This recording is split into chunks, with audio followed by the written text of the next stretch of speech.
Hello everybody, and welcome to this my one video on, if I can get the cap off, here we go. Now it looks more presentable. The Falcon Super Action Candid 127 GE Special. That is a very long name for this camera. The camera type on this is what's called a candid camera. If I can remember how to get it out of the case. That's right. Just lift the easiest way possible. Okay, this is what was called a candid camera. And if you remember the television show Candid Camera, whoa, there you go. I can't imagine that show having that name as a coincidence, given that this was that genre of camera, and it was designed to take photos quickly and candidly without people realizing the photo was being taken. So it is called a 127 candid camera because it uses size 127 film.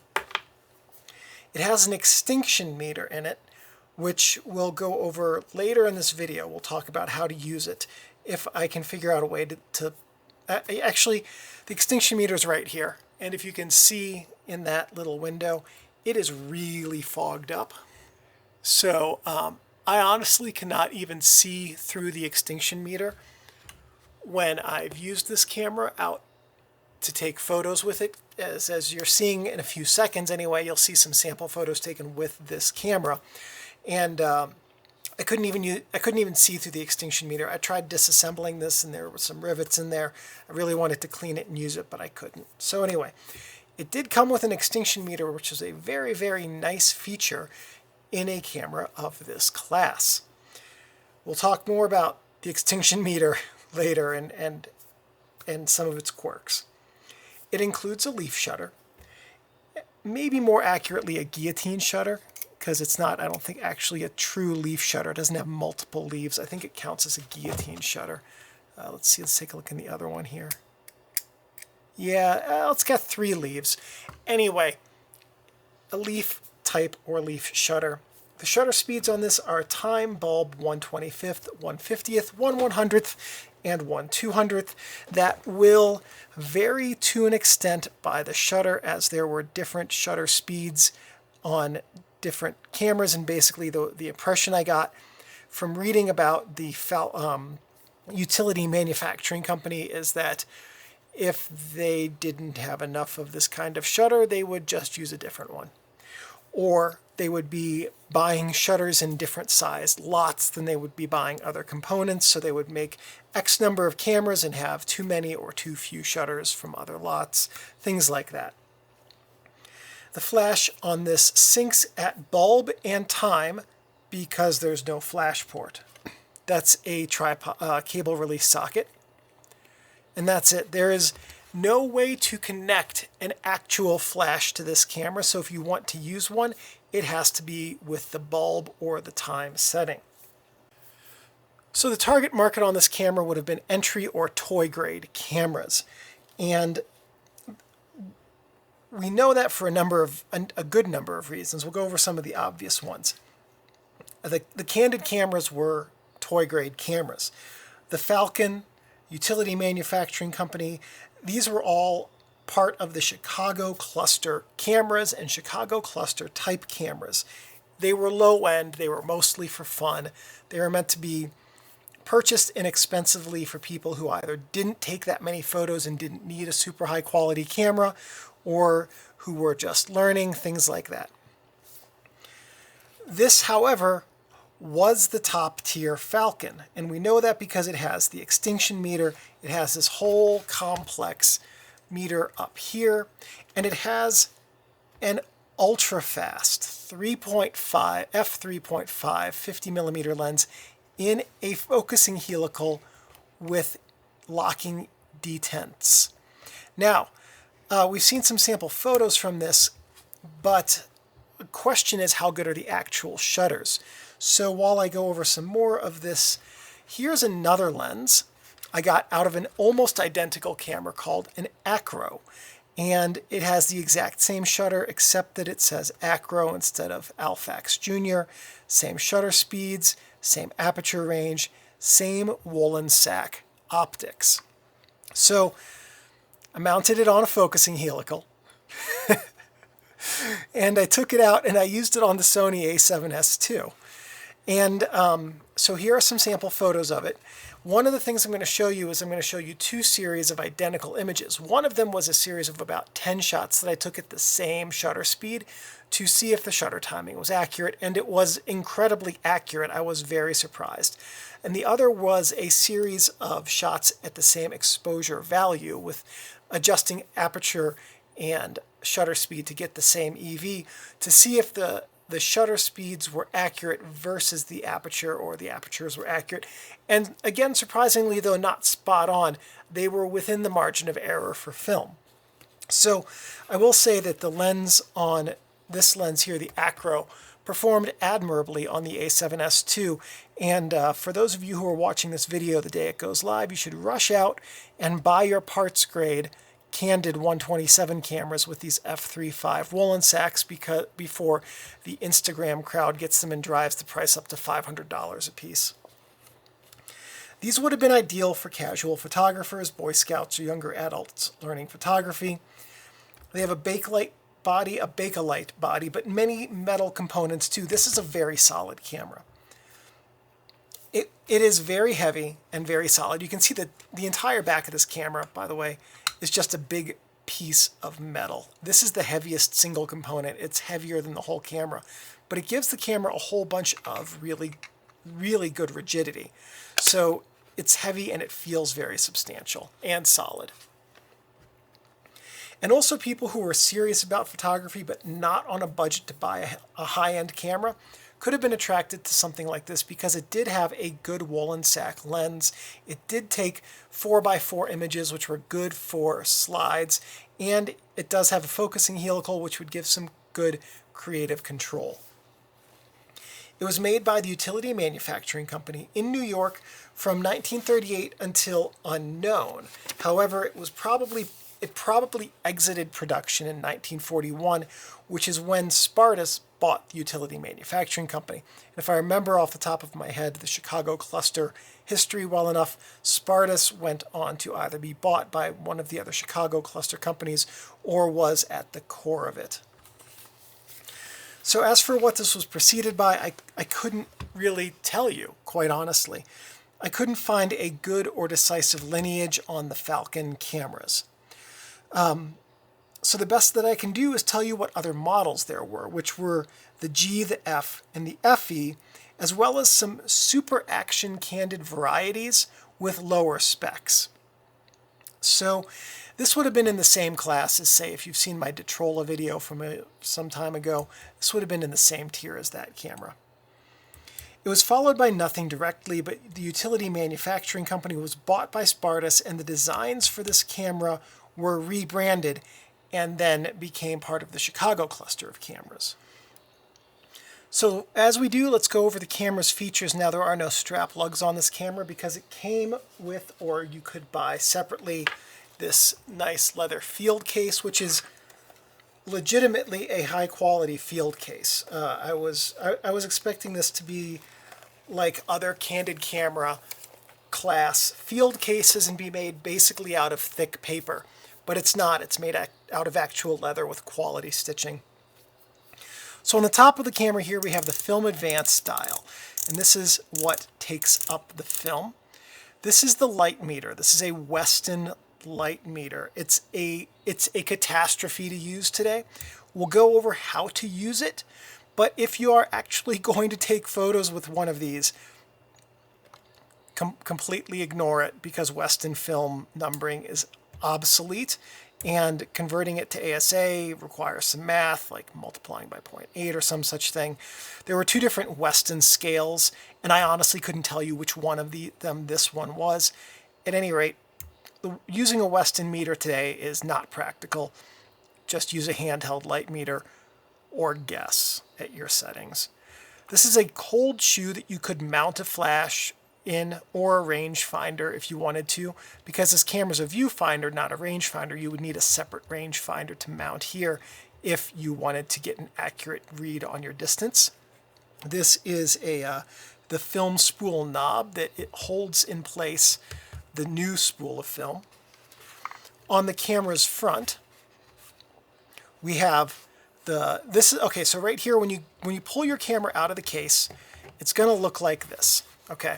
And the lens rather, is going to be retracted into the body. This is the retraction lock button, and the helicoid lock release. That's what it's called. Why am I making this harder than it needs to be?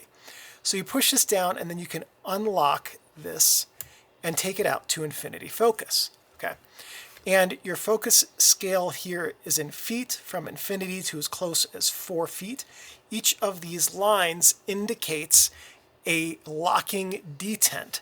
And if you are at one of those lines, you have to push down on the helicoid lock release to get the lens out of that detent. And you can also push it just a hair closer than 4 feet.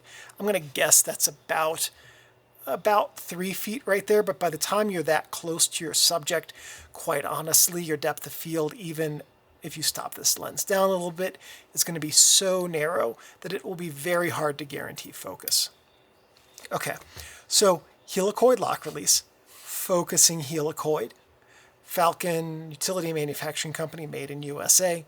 This is the lens, shutter release button, and this is what's called a press shutter. So Copal press shutters were the most widely known version of these. They are self-arming shutters. With other leaf shutters, if you've seen many of my other videos, you have to arm them and then fire them. Coincidentally, right behind me, I have my Yashica 44, and I'll show you what that looks like on this camera. You have to arm the shutter and then take the picture, and it's 2 actions. Did I have film in here? I wonder if I have film in here. I do. Dang it. Oh well. So this is got what's called a press shutter, meaning you press this and it arms the shutter and takes a picture in one motion. These were used by the press. It's not called a press shutter because you're pressing it to arm and fire. Here's your cable release socket. These are your shutter speed settings right here along the top. And then here are your aperture settings. So let me grab the Arco, and let's see, you can see, it looks like you can see down that pretty well. Here's the aperture, opening and closing. So you can see it's got a decent number of leaves, and it's got a decent aperture. Let me put it on time here. Maybe that'll help even more. Good aperture, and good mechanically reliable shutter, kickstand, extinction meter window right up here, that's the circular one, viewfinder meter window right here. On the back of the camera, here we have the extinction meter window and the viewfinder meter window. This is your film advance window. And so you would slide the AB down for your film advance. And basically, the way that this works is, we'll see this when we load the film. 127 film, like 120, has numbers on the paper. So as you're advancing your film through the windows, you're going to see these center numbers. And those are for 4x4. They're for, I think, 4x4. And this is what's called a half frame 127 camera. So it's actually 4x2, give or take. The frames kind of overlap on this, so it's actually more like 4x2.25.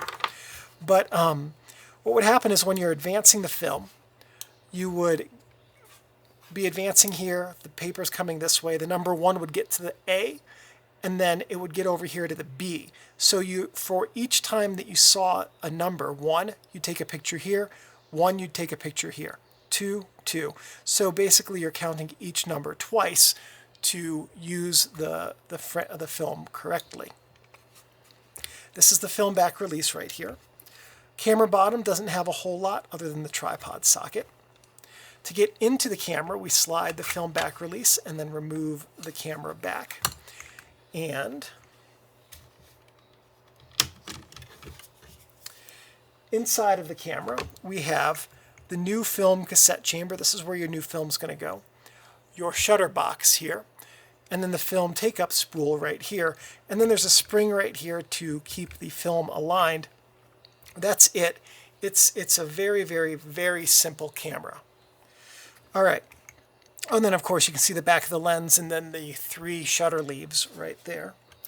All right, some notes on the Falcon Candid 127 Super GE.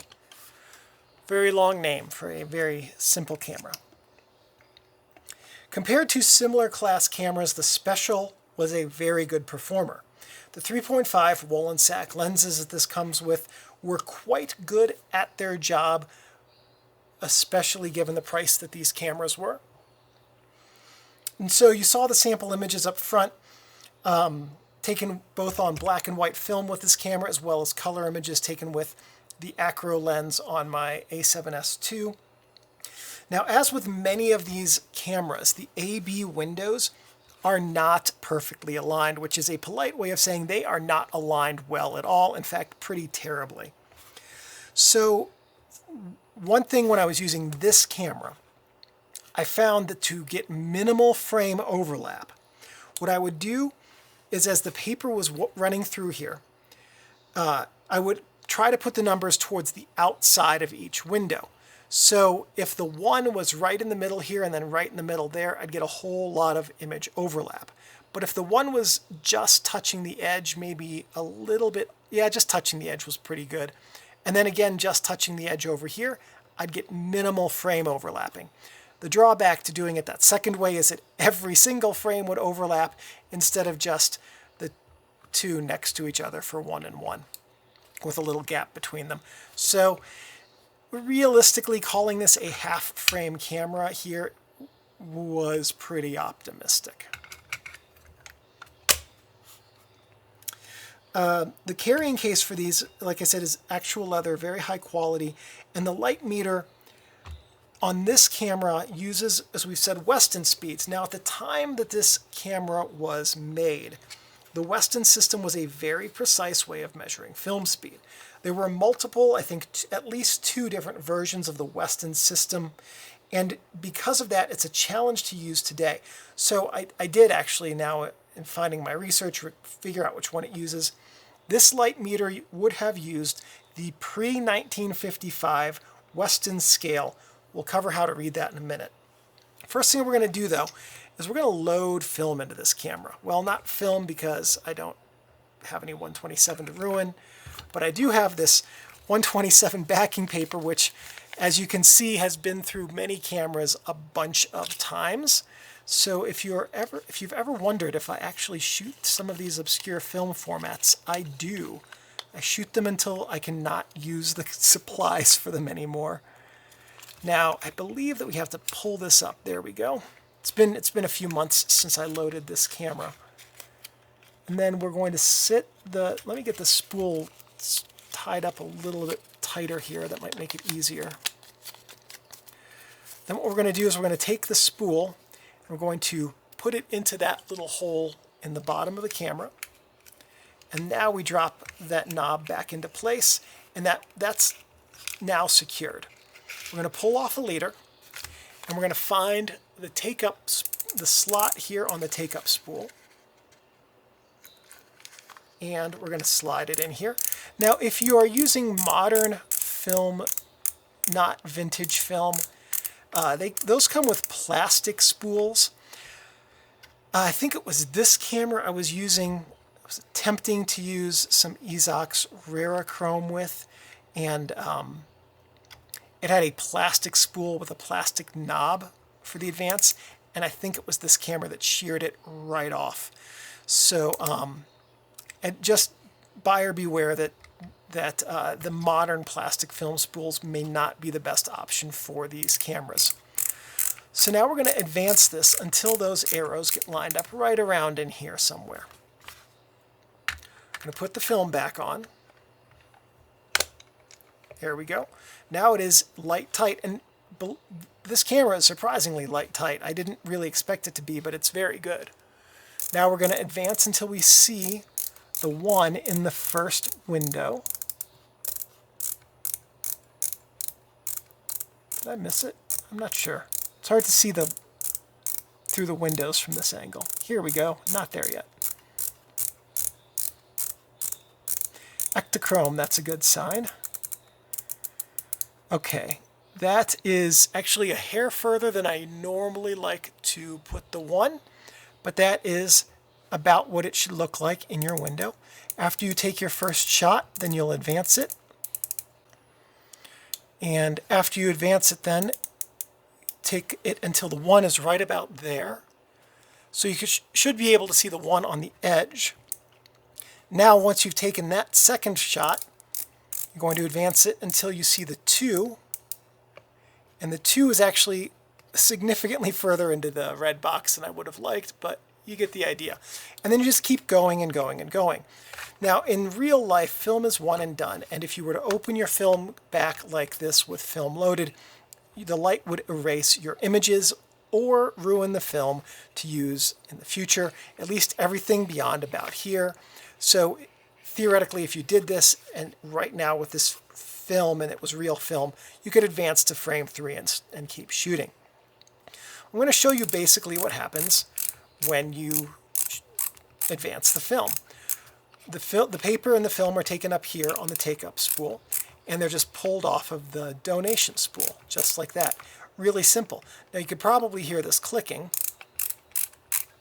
That clicking is a ratcheting mechanism that prevents the film from being pulled back in front of the shutter box so that you don't get double exposures.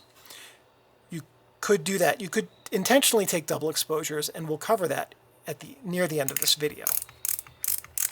There we go. So I'm going to pull this paper out, doing my best not to damage it, because even though it is in incredibly rough condition, I do not have tons of this stuff. Then to pull this spool out, we simply pull down on this knob on the bottom. Now, once we have taken out the film that we've shot, and after, of course, you go through the whole roll, what'll happen is you'll get to the end of it, and then there's a little thing that says exposed. There we go. And so this is what your exposed roll looks like, and then you just tape it over. Hopefully, in real life, your exposed roll is a bit more tightly wrapped than that one. Now what we'll do is we'll take the film spool out of here, and we're going to look for the side that's got the notches. So you should be able to see a couple of little notches right in there.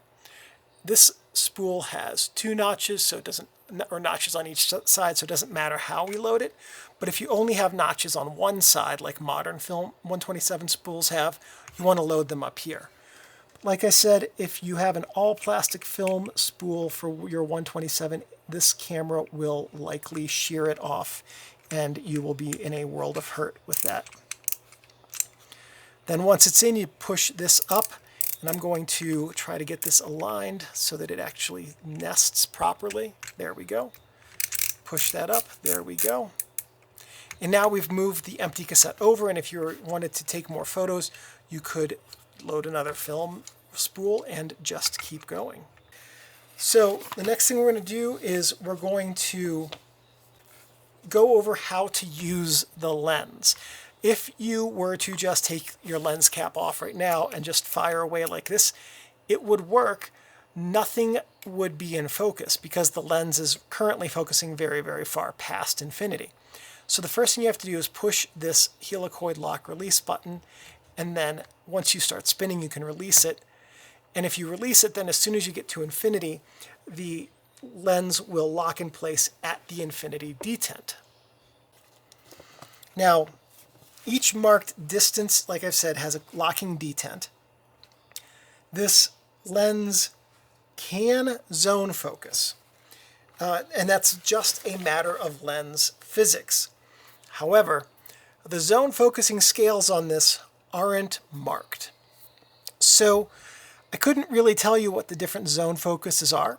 However, it stops down to f22, And my best guess is going to be that your hyperfocal distance is either going to be 8 feet or 6 feet at f22, or if you wanted to go with f16, which is a better choice for diffraction softness, setting it at f8 at 8 feet or 10 feet, whichever one that is. I guess that's 8 feet. Would probably be pretty darn close to accurate for a maximum focus depth with f16. All right, so now that we've seen the basic operational mechanism of the camera, how to focus, how to load film and run it through it, let's talk about metering. All right, so let's assume you're going to attempt to meter with the Weston system. Don't do it, but let's assume. All right, so I don't have enough light in the studio to show you what the extinction meter looks like, but it's basically a circle inside of this window here. There's the number 1 here, 2, 3, 4, 5, 6, 7, 8. 1 is the brightest, 8 is the darkest. So what you do is these numbers correspond to the extinction meter reading. They are the light value. If you can read the 8, you're in very, very, very bright sun. If you can read only the 1, you're indoors under probably normal lighting. So what you're going to do is you're going to look through the viewfinder and you're going to see the highest number that you can read. And you're going to use that number. It's the highest number that's illuminated fully. So learning to recognize that can take a little bit of practice.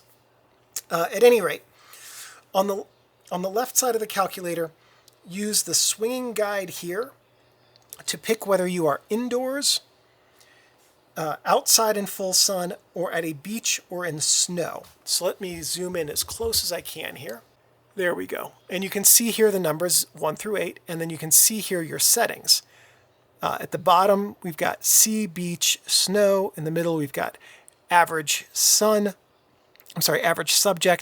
And at the top, we've got indoors. So let's say, for instance, that you can read up to the number 4 and you are at the beach. There we go. So we've done the first part of this correctly. We've read the number 4 and we have indicated that we are at the beach or in snow. Next, you're going to line up the shutter speed you would like to use with the Weston number range of your film. Okay. Over here is the Weston number range. It goes from 2 to 190. Is that correct? It looks like it. Yeah, 190. Now, Weston, what they did was they would take actual film stocks and they would come up with very precise numbers, because a 100 ISO film stock from Kodak is not the same as a 100 ISO film from Kentmere or Ilford or FOMA or whomever. All of those films, even today, have somewhat different performance, but it was significantly greater back in the 30s, 40s, and 50s before ASA and DIN standardized those numbers and what they meant. So Weston took all of these film stocks and they would put them through an extensive gauntlet of tests to figure out their actual sensitivity. And then they'd assign it a number from 2 to 190. Now this uses the old Weston system, which has a different conversion to ASA than the new one. I honestly am not enough of a Weston film system expert to tell you what that conversion is. I think that it is 0.8. So I think a 100 in Weston would be considered an 80 ISO. Or is it 120? I can never remember. The numbers are not hugely far off, but there's a difference. So, okay, so let's say that we know our film's Weston number, and it is, we're going to say 25. Now we want to use a shutter speed of, where are the shutter speeds? The shutter speeds are that inner ring that I'm going to move here with the dial that go from 400 to 3. Now why they gave us a dial with 400 as an option when the shutter only goes up to 200 kind of indicates that these cameras were sort of cobbled together from miscellaneous parts. I want to use 50 as my shutter speed with my 25 Weston film. Now I look at the numbers here on the innermost ring from 4 to 32. Again, 32 not an option on this shutter. That's my f-stop. So 25 Weston speed, 50 ISO, a 50th of a second, which, yeah, I do actually have that number. I need f16. That's what that's telling me. Okay, what if I had 7 is my Weston film speed, and I wanted to use a shutter speed of 1/25th. There we go. And let's say we were seeing the number 2, but we were indoors. I could not do that because I would need something like an f2.8 lens. So I'd have to go up here. f4 is pretty close to f6.3. I couldn't do that either. My film is too slow. I'd have to change. I'd have to go get different film and be back at something in the 25 to 190 range. So, and then these black numbers right here on the right side of the shutter dial, those are longer than a second and longer. You would use time and bulb for those. So that's how this works.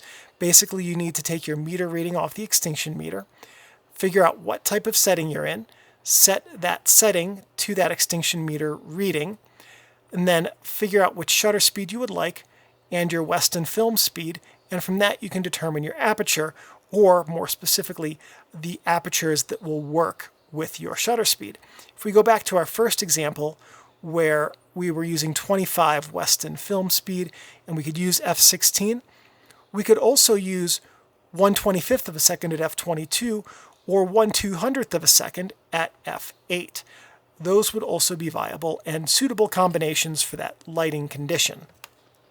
Now I got to set that down because that was getting really heavy in my hand. So, I do have the conversion written down. Oh, smart me. Okay. In general, to convert your Weston number on this camera to your film's ISO, you need to add 1/3 of a stop to the scale of this camera, or cut your film's ISO number by 1/4 stop. So if you're using Ilford FP5 plus 125, that would be a Weston speed of 100.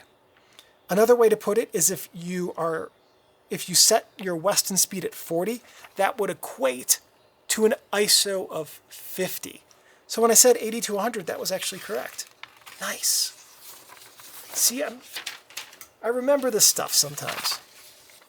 Okay. All right, let's get back on track and take a photo with this camera. So we've gone over basically everything, right?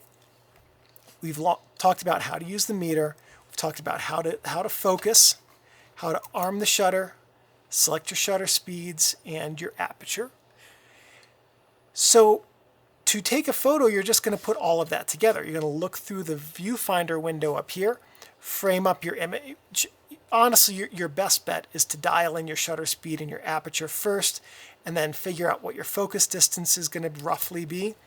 Frame up your image, take a picture, and then you advance your half frame and repeat. Okay, super easy once you know what the settings are.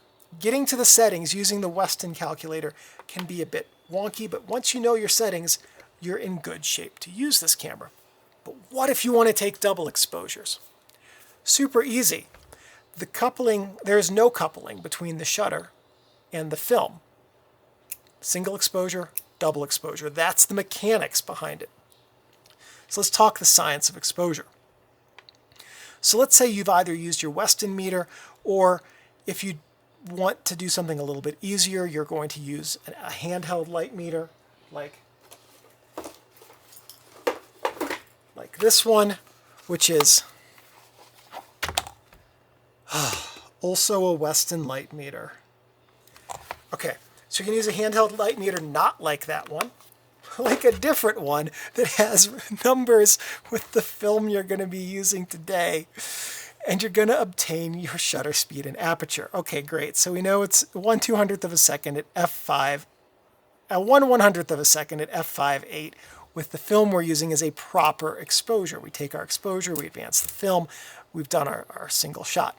To do a double exposure, we're going to put two images on the same area of film. Now, if you did that just with normal exposures like this, there would be too many photons reaching the film. Your negative would come out what's called dense, dark, or thick. They're three words that mean the same thing, which basically means that your negative is too dark. You're going to lose contrast in digitization and printing, and your print times will be much longer. So you want to have a properly exposed double exposure negative. So we need to cut the amount of light in half, because two halves make a whole. Two half exposures make one proper exposure. So for what 1/100th of a second in f8, there are two things we can do to cut the amount of light in half. Adjust the shutter speed or adjust the aperture. So take a second and put in a guess as to what we're going to do with each one of these. And if we're going to adjust just the shutter speed, we're going to set it at 1/200th of a second. Twice the number, but this is a fraction, so it's half as much time. If you're going to do a double exposure, you do not want to adjust the shutter speed and the aperture. It's an either-or proposition. But we're pretty well set on 1/100th of a second, or we are metering at 1/200th of a second for a proper exposure, something like that. So we're going to have to use the aperture to adjust for our double exposure compensation. If you guessed that we're going to go to f5.6, you'd be wrong. We're going to f11. Again, these are fractions, so the higher number is half as much light passing through the aperture to reach the film. So 1/100th at f11 is the same as 1/200th at f8 in terms of the amount of light reaching the film. So if we know a proper exposure is 1/100th at f8, we need to either go to f11 or go to 1/200th and do that for our first shot to put down part of our double exposure. If we're taking two double exposures right at once, then we just do our first shot and then our second shot, just like that. If we're going to do a double exposure later, we're going to adjust this one here, and we're going to take our first shot. Now we have half the light has reached the film. Okay, later we take another meter reading, and it's 1/125th of a second at f3.5. Okay, so what are we going to do here? We can still do a double exposure with a different scene, different lighting, different subject. Same process. Half as much light or half as much light, whichever way you want to go. So we've got our first shot taken. We've cut half the light out through the shutter speed. Second shot taken. Double exposure is complete. Now we just advance the film like we would normally until we get the number to the next window. And because this advances with a system that is not coupled to the shutter, we don't need to take a dead frame. Cameras like this are double exposure machines, and they are fantastic for that kind of experimentation and creativity. All right, so let's talk about some things not to do with your camera. This is pretty robust, but it is also old. Honestly, don't take this thing apart unless you really know what you're doing. So don't touch the shutter leaves inside of it. If you do decide to clean the lens element, I honestly am not 100% certain how to get this lens apart to clean it. Although I feel like it did that on this one. I don't remember anymore. Anyway, realistically, unless you know what you're doing, don't take it apart. So don't touch the shutter. Try not to be harsh when you're cleaning the lenses on these old cameras. The glass is softer just by the way it was made, so they are more prone to taking cleaning marks. So if you are going to clean them, what you do is you wad up your cleaning tissue, and then instead of putting pressure on it, you gently, wipe it away or dab it away, something like that. Also, never for any reason use something like a cotton swab on this lens or sandpaper. Don't leave your gear in a plastic bag or box because that can introduce fungus. Plastic is permeable, moisture can get in there. Don't let it get wet. The components in the shutter are metal and they will rust. In fact, the reason I have an acro lens here for my Sony is because the acro had gotten water into the focusing helical that it had, and it completely rusted. I could not unbreak the rust on that camera. So ended up being able to salvage a perfectly good lens off of it though. And just remember that your camera, your Falcon 127 Candid GE Special, is a precision tool and should be handled with care and respect. And as long as you take care of your camera will take care of you. Thank you for watching this video. Please give me a thumbs up. That lets me know that I'm on the right track producing content which is useful and helpful to you. If you have any questions or comments, please leave those in the comments section below. I'm pretty good about checking these every couple of days and answering questions. If you have any suggestions or ideas for future videos, and if I have the technical know-how and equipment, I'm more than happy to make those. One last thing. Thank you everyone for watching, and I'll see you in the next video. I gotta get up, Steinbeck. I have to turn off the camera.